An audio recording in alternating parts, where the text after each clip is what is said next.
La espiral del silencio es una teoría de la comunicación desarrollada por la politóloga alemana Elisabeth Noelle Neumann en los años 70 en Alemania. La opinión pública es para Elisabeth la piel que da sentido a la sociedad. Neumann teoriza sobre que la sociedad amenaza con el aislamiento a los individuos que expresan posiciones contrarias a las asumidas como mayoritarias, de tal forma que el comportamiento del público está influido por la percepción que se tiene del clima de opinión dominante. La teoría de la espiral del silencio parte del supuesto básico del efecto de que la mayor parte de las personas tienen miedo al aislamiento y al manifestar sus opiniones. Primero tratan de identificar las ideas para luego sumarse a la opinión mayoritaria o consensuada. En esta disyuntiva, la principal fuente de información serán los medios de comunicación y estos definirán el clima de opinión sobre los asuntos de que se trate. Los antecedentes de la espiral del silencio se derivan desde la Alemania nazi, principalmente desde el Ministerio de la Comunicación alemán, el Instituto Hallenbach, el vuelco electoral que hubo, la intención de voto y la creencia en el resultado. Este libro fue publicado en los años 70. Supuestos. Los supuestos que maneja la espiral del silencio son 3. El primero, las sociedades que amenazan y aíslan a los individuos desviados. El segundo, los individuos que viven con un miedo continuo al aislamiento. El tercero, el clima de opinión, el que determina a los individuos tanto el comportamiento en público, así como la expresión y ocultamiento de las opiniones. Actores de la opinión pública. Líderes, difusores que son los que propagan las ideas. Seguidores, que es la multitud cambiante, rechaza lo bueno, adopta la moda y termina como autoridad del tema.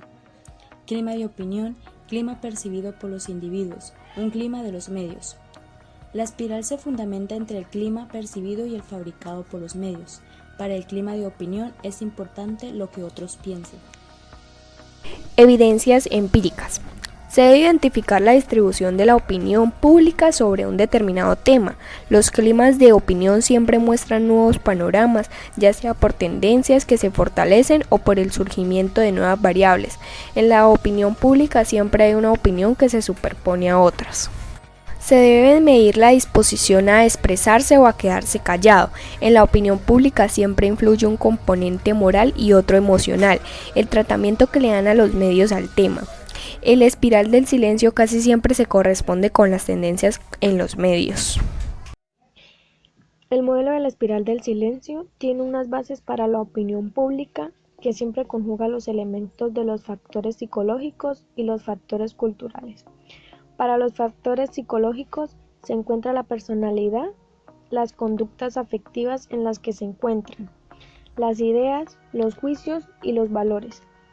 También estas conductas conativas se encuentran las acciones y los comportamientos que son la base de las opiniones. Para los factores culturales, la trama de significado de la cultura, también se encuentran los factores subjetivos en el que está la imagen, honor y reputación. Con esta serie de mediaciones, el individuo entra en la controversia. En la esfera pública circula un clima de opinión. Para esto se encuentra un modelo que está los medios más el espacio público informativo, más el clima de opinión, más la opinión pública. Las bases. En los climas de opinión siempre hay una tendencia dominante.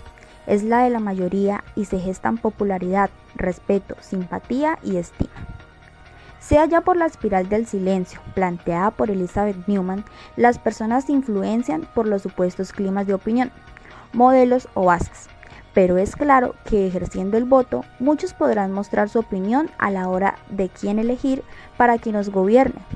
Los que lo hacen y los que no se derivan de la pieza clave de la espiral del silencio.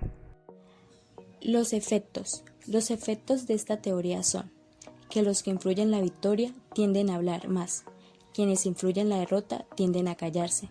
Silencio es la garantía de ser tolerado. Las mayorías quieren tener habladores de su bando.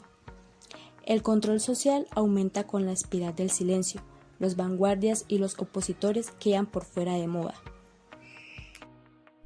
Ejemplificaremos de la siguiente forma. Un grupo de personas no está de acuerdo con la idea de la adopción de parejas homosexuales. Sin embargo, Lucía sí está de acuerdo con la adopción de parejas homosexuales. Pero ¿qué pasa? Al ver Lucía que su opinión hace parte de la minoría, siente cierto miedo a ser aislada o rechazada por los demás. Es por esto que decidió evaluar el clima de opinión y las posturas de los demás. Lucía decide adaptar su forma de pensar o su opinión a lo que la mayoría de las personas piensan, de acuerdo al tema y al entorno en que se encuentra. Esto genera un cambio completo en su conducta y aún sin estar del todo de acuerdo con la opinión dominante, decide hacer parte de ella. Es por eso que lo que nos quiere dejar Elizabeth Newman es que como personas no nos quedemos callados, opinemos y seamos parte de la opinión pública en el mundo.